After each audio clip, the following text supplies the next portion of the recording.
السلام علیکم ناظرین، شہر کی بات کے ساتھ ایک دفعہ پھر آپ کی خدمت میں حاضر ہیں۔ آج کے ہمارے مہمان ہیں جماعت اسلامی جہانیہ کے صدر مسعود نظامی صاحب۔ جماعت اسلامی کے تحت ایک ریفرینڈم، عوامی ریفرینڈم کا جو انعقاد اگلے 3 دن کے لیے کیا جا رہا ہے، جس کا مقصد عوام سے ان کی رائے جاننا ہے۔ اس حوالے سے بلدیاتی الیکشن کا جو اعلان کیا گیا ہے، اس حوالے سے ایک ایکٹ بھی پاس کیا گیا ہے، اور آپ جانتے ہیں کہ اختیارات کی نچلے درجے تک جو ہے منتقلی، اسی کا نام جمہوریت ہے۔ اور جماعت اسلامی ہمیشہ جمہوریت کے لیے کوشاں رہی ہے۔ جماعت اسلامی کی تاریخ جو ہے وہ اس بات کی گواہ ہے کہ ہمیشہ جماعت اسلامی نے جمہوریت کی بات کی ہے اور عوام کی بات کی ہے۔ آج پھر ایک دفعہ جماعت اسلامی جو ہے وہ میدان عمل میں ہے، اور عوام کے لیے، عوام کے پاس جو ہے وہ ان کی رائے جاننے کے لیے جا رہی ہے۔ اگلے 3 دن یہ ریفرینڈم کا منعقد کیا جا رہا ہے، جس میں تمام شہریوں سے اور سول سوسائٹی سے ان کی رائے جانی جائے گی۔ جو مجوزہ بلدیاتی جو ایک نظام رائج کیا جا رہا ہے، اس کے حوالے سے مسعود نظامی صاحب سے پوچھیں گے۔ مسعود نظامی صاحب، کیا کرنے جا رہی ہے جماعت اسلامی؟ ریفرینڈم کا مقصد کیا ہے؟ دیکھیں جی، جو پنجاب گورنمنٹ نے ایک ایکٹ 2025 لوکل گورنمنٹ ایکٹ پاس کروایا ہے اسمبلی سے، اس میں بلدیاتی اداروں کے جو حقوق تھے وہ سلب کر لیے گئے ہیں، ان کو انتہائی محدود کر دیا گیا ہے۔ ان کے پاس کوئی مالی اختیارات نہیں ہیں، کوئی انتظامی اختیارات نہیں ہیں، سب کچھ بیوروکریسی کے پاس ہے۔ دوسرا، جو پچھلا بلدیاتی نظام تھا، اس میں چیئرمین اور وائس چیئرمین عوام کے ووٹوں سے ڈائریکٹ منتخب ہوتے تھے اور کونسلر علیحدہ منتخب ہوتے تھے۔ اب یہاں پہ انہوں نے کر دیا کہ جنرل کونسلر بنیں گے، اور ان میں سے جو ہے وہ چیئرمین اور وائس چیئرمین منتخب کیا جائے گا، جس سے ہارس ٹریڈنگ کا سلسلہ شروع ہو جائے گا۔ دوسرا، اب جو بلدیاتی ایکٹ ہے، اس میں جو بلدیاتی ادارے ہیں ان کے پاس کوئی اختیارات نہیں ہیں، وہ بیوروکریسی کے انڈر ہو گئے۔ یونین کونسلیں اور تحصیل کونسل متعلقہ اسسٹنٹ کمشنر کے انڈر میں ہوگی، اور جو میونسپل کمیٹیاں ہیں یا ضلعی ہیڈ کوارٹر پہ، ایک تو ضلع کونسل ختم کر دی گئی ہے جو کہ سب سے بڑا ایک بلدیاتی ادارہ تھا، اور بڑی سطح پہ میٹروپولیٹن جو کارپوریشن ہے وہ بھی ختم کر دی گئی ہیں۔ وہاں پہ انہوں ٹاؤن کا سسٹم لے آئے ہیں۔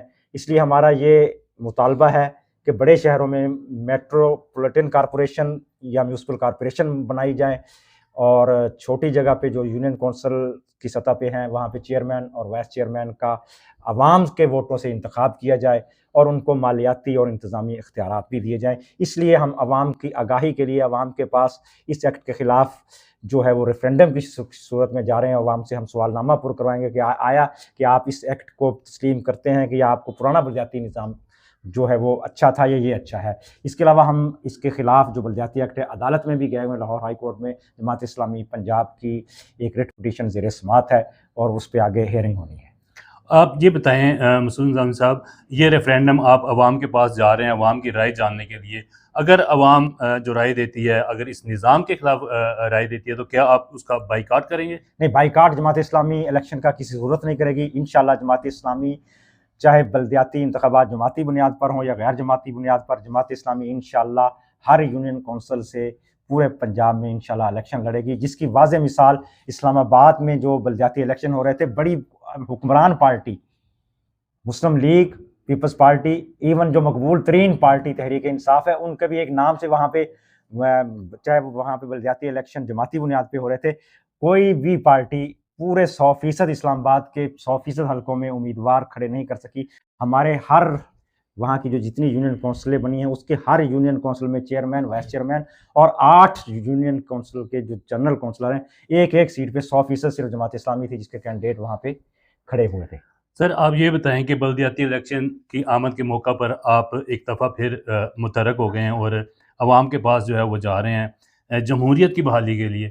مجھے یہ بتائیں کہ جب جنرل الیکشن ہوئے، اس وقت جو جمہوریت کا حال کیا گیا، مینڈیٹ چرایا گیا اور اس طرح کے معاملات کیے گئے، اس وقت جماعت اسلامی کا اتنا کوئی ہمیں کردار نظر نہیں آیا، اس کی کیا وجہ ہے؟ لیکن یہ جماعت اسلامی نے ہر جگہ پہ آواز بلند کی ہے۔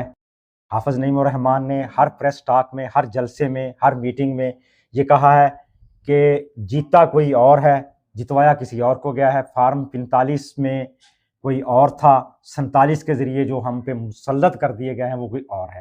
ان کا مینڈیٹ واقعی چھینا گیا ہے۔ ہر جگہ ہم نے کہا ہے کہ جیتے کوئی اور ہے، جتوایا کسی اور کو گیا ہے۔ اچھا، اگر اسی نظام کے تحت الیکشن ہو جاتے ہیں تو آپ نے کہا ہے کہ جماعت اسلامی کنٹیسٹ کرے گی، الیکشن میں جائے گی، اور اسی طرح جو ہے وہ جماعت اسلامی کا بھی اگر مینڈیٹ چرایا جاتا ہے، جیسے ماضی میں ہم نے دیکھا ہے، آج تک ہم نے جماعت اسلامی کو، ایک پرانی تاریخ ہے، جماعت اسلامی کو ہم نے جیتتے ہوئے نہیں دیکھا، ہمیشہ جو ہے وہ چھوٹی جماعتوں کے ساتھ زیادتی کی گئی ہے۔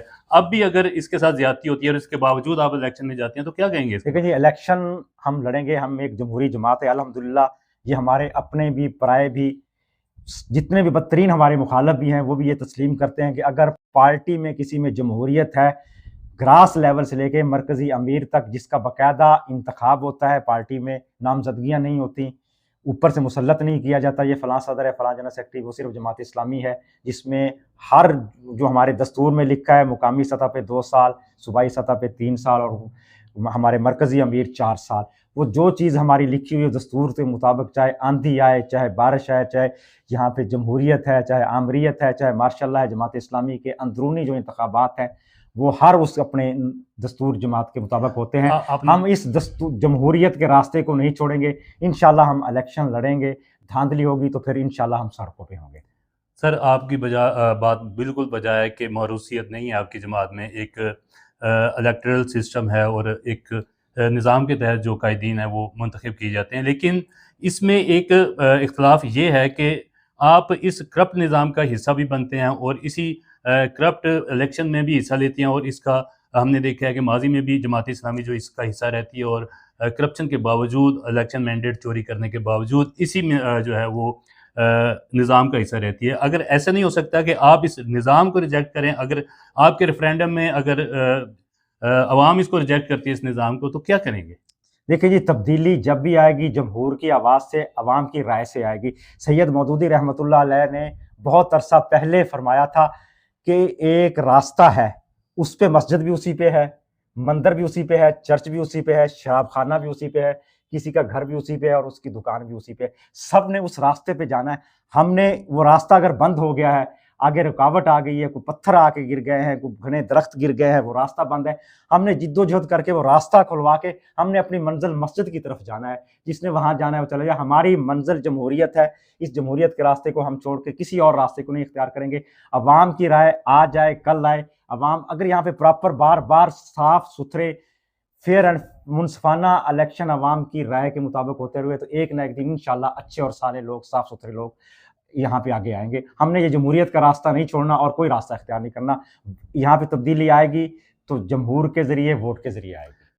مسعود نظامی صاحب، یہ بتائیں کہ شہر جہانیہ کے حوالے سے جماعت اسلامی سٹی کے حوالے سے کیا کر رہی ہے؟ الحمدللہ پہلے بھی جو مسائل یہاں پہ تھے، یہاں پہ جب بہت شدید لوڈ شیڈنگ کا معاملہ تھا، بائی پاس کا معاملہ تھا، انڈر پاس کا معاملہ تھا، ہم نے آواز بلند کی، اخبارات میں پریس کانفرنس کی، سوشل میڈیا پہ آواز بلند کی، میٹنگز کی، حکام بالا سے بھی ملے۔ انشاءاللہ اب بھی جماعت اسلامی جہانیہ ایک بہت بڑا مشاورتی گرینڈ اجلاس منعقد کرنے جا رہی ہے اگلے ہفتے، جس میں جہانیہ شہر کے تمام سٹیک ہولڈرز کو، سول سوسائٹیز کو، پریس کلبز کو اور انجمن تاجران کو اور تمام جماعتوں کو بلائے گی، تاکہ ہم شہر کے جو بنیادی مسائل ہیں، یہاں کے جو یہاں کا انفراسٹرکچر تباہ ہو چکا ہے، یہاں پہ صفائی ستھرائی کا نظام نہیں ہے، یہاں پہ گٹر ابلے رہتے ہیں، خاص طور پہ یہ ہاؤسنگ اسکیم میں، اور جو انڈر پاس کا مسئلہ ہے، ایک عرصے سے انڈر پاس تعمیر رکی ہوئی ہے، بائی پاس کے جو مسائل ہیں اس کے بارے میں ہم انشاءاللہ گرینڈ مشاورتی اجلاس بلا کے